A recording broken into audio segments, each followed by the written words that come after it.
Everyone, good morning. আমার নতুন একটা ভিডিওতে সবাইকে অনেকখানি ভালোবাসা জানিয়ে আবার একটা নতুন ভিডিও শুরু করলাম। বেশ কদিন হয়েছে আমাদের এখানে টাইম কলটা নষ্ট, যার জন্য প্রতিদিন সকালে বেশ কয়েকটা ফ্যামিলি আছে আমাদের এখানে, প্রায় সমস্ত ফ্যামিলিরই না জলের ভীষণ কষ্ট। যেহেতু আমার সাবমার্শেল আছে আর প্রতিদিন সকালবেলা প্রায় 7টার দিকে আমি কলটা চালাই, কেননা একবার ভরে রাখলে না পরের দিন পর্যন্তই সকাল পর্যন্ত যায়। তো তখন সবাইকে, আশেপাশে সবাইকে ডাক দিই আর সবাই জলটা নিয়ে যায়। আর কাল থেকে একটু শরীরটা খারাপ, জ্বর ভেবেছিলাম যে আজকে সকাল সকাল উঠবো না, তারপরে আবার ভাবলাম যত আমি কাজে ঢিলেমি করব আমার কাজগুলো কিন্তু সেই পড়েই থাকবে, আমাকেই করতে হবে। তাই মোটামুটি 5টায় উঠেছি। বাড়ির আমার উঠোন আছে, ওটা ঝাড় দিতেই আমার আধ ঘন্টা চলে যায়।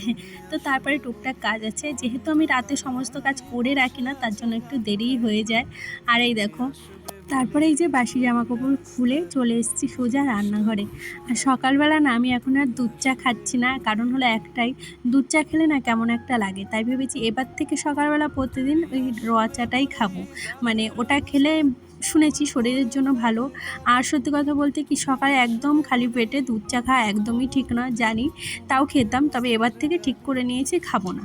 আর কালকে বাড়ির থেকে যখন এসেছি মা কিছু ওলের ডগা পাঠিয়ে দিয়েছে, অনেকে হয়তো শর্ট ভিডিওতে দেখেছো, তো সেগুলোই একটু ভেবেছি আজকে রান্না করব। আগে কোনো দিনও আমি ওলের ডগা কিন্তু খাইনি, এই প্রথমবার খাবো। আর আজকে না শরীরটা একদমই চাইছিল না আমার কিছু করতে, সত্যি বলছি, মনে হচ্ছিলো গিয়ে আমি চুপচাপ শুয়েই থাকি, কিন্তু কিছু করার নেই জানো তো। শরীর খারাপ থাকুক আর যাই থাকুক, কাজগুলো যখন আমার, কাজগুলো তো করতেই হবে তাই না। আবার একটা বাচ্চা আছে, যদি বাচ্চা না থাকতো ঠিক আছে, নিজে আসলে একা থাকলে নিজের কথা ভেবে শুয়ে থাকা যায়, কিন্তু বাড়িতে যদি 5জনা থাকে তাহলে সবাই শুয়ে থাকলেও বাড়ির উপরে যার সবার দায়িত্ব থাকে সে কিন্তু কোনো সময় শুয়ে থাকতে পারে না। ওইদিকে আমি শাকটা মানে আজকে আর বাটবো না, যেহেতু শরীরটা খারাপ। ওই শাকটা আর কি খারকোল পাতা আর কি দিয়েছিল, সেটা একদম ভেজে মিক্সিতে দিয়েছি আজকে, কেননা শরীরের অবস্থা ভালো না। আমি বেশিরভাগ দিন বেটেই খাই, কেননা আমার মনে হয় মিক্সির থেকে বাটাই বেশি ভালো লাগে। আর না কটা পিপুলি শাকের ডগা বেরিয়েছে, তো সে কটাই তুলে আনলাম। তুলে এনে ভাবলাম ওই মানে শাকের পেঁপের তরকারিতে দেবো। আর এইদিকে মানে ওলের তরকারিটাও হয়ে গেছে, তাও 3 ভাগে করেছি। এর মধ্যে দেখো, বা ঘরে এসে দেখি অবস্থা খারাপ। যতই ভাবি যে আমি কিছু করব না, কিন্তু না করে আর থাকতে পারি না আর কি। আর কালকে থেকে সবজি এনে রেখেছে, সেগুলো তো আমি এখনও গুছাতেই পারিনি। কেন বলো তো, ওই শরীরটা ভালো লাগছিল না বলে হাফ মনে হয় শুকিয়েই গেল, যা গরম পড়েছে তাতে হাফ বেগুন পোড়া হয়ে গেছে। তো সেগুলোও ভাবছি এখন যতই কষ্ট লাগুক গুছিয়ে রাখবো, না হলে ওইগুলো বেশিরভাগটাই নষ্ট হয়ে যাবে। কালকে এনেও ঢেলে রেখেছে, সেই ঢালাই রয়েছে।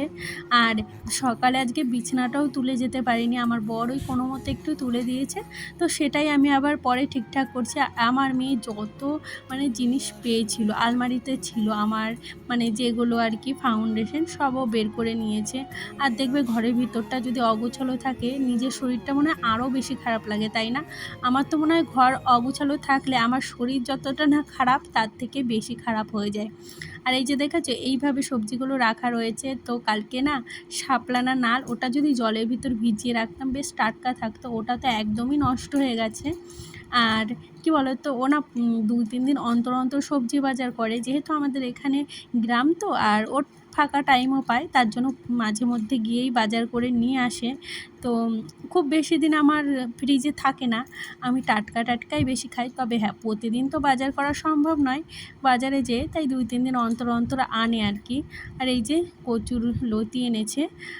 আর এদিকে মেয়ে আমাকে একটু হেল্প করছিল, ও বলছিল দাও মা আমি তোমাকে এই মানে লঙ্কার বোটাগুলো ছাড়িয়ে দিই। আমার মেয়ে টুকটাক এখন বড় হয়ে গেছে, ও অনেকই নিজের কাজ করে নেয়। বড় বলতে এই 5 বছর সবে হয়েছে, বাট ও না খুব মানে সেলফ ডিপেন্ডেন্ট বলে না, ওরকম ধরনের। ও না নিজের কাজটা নিজেই বেশ করতে ভালোবাসে আর কি। তো ও আমাকে টুকটাক কিন্তু অনেক কাজই করে দেয়, একদম যাকে বলে একদম ঘরের লক্ষ্মী। তো যাই হোক, আমার মেয়ে ওই দিক থেকে ভীষণ পাকা। তবে হ্যাঁ, সব কাজ পারে না, তো মাঝে মাঝে আবার কাজ বিগড়েও দেয়। আর কালকে ফল এনেছিল, সেগুলোও আমার তোলা হয়নি। আর আমগুলো আগের থেকেই ধুয়ে রেখেছিলাম, সেগুলো তো মানে সব ভাবলাম আজকে ফ্রিজে ঢুকিয়ে দিই। তো শরীরটা এত খারাপ তাও করছি, কেননা এই কাজগুলো ফেলে রাখার নয়, যদি রাখতে পারতাম তাহলে হয়তো রেখে দিতাম। এই কাজগুলো কার জন্য ফেলে রাখবো বলো। আর ফ্রিজে দেখলাম কাদা ঢুকেছে কোথা থেকে, হয়তো দিদি জলের বোতল যখন রেখেছে তখন মানে কাদা ঢুকেছে আর কি বোতলের নিচে। যেহেতু আমাদের বাড়ির সামনে কল, তো এখানে মাটি আছে আর ওইখানেই জল ভরা হয়। আর বেসিনটারও অবস্থা খারাপ হয়ে গেছে, তাই ভাবলাম একেবারে পরিষ্কার করে চান করে আসবো।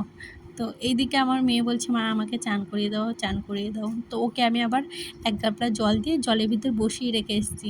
আর আজকে না ঘর তো সকালেই মুছে ফেলেছিলাম, মুছার আর ঝামেলা নেই। এখন একটু ভাবলাম ঝাড়টা দিয়ে স্নানটা করে আসি। কি বলো তো, ওই মানে যেদিন দেখবে তুমি কাজ করবে না, মানে ইচ্ছা হবে না, সেদিন যেন কাজগুলো বেড়েই যায়।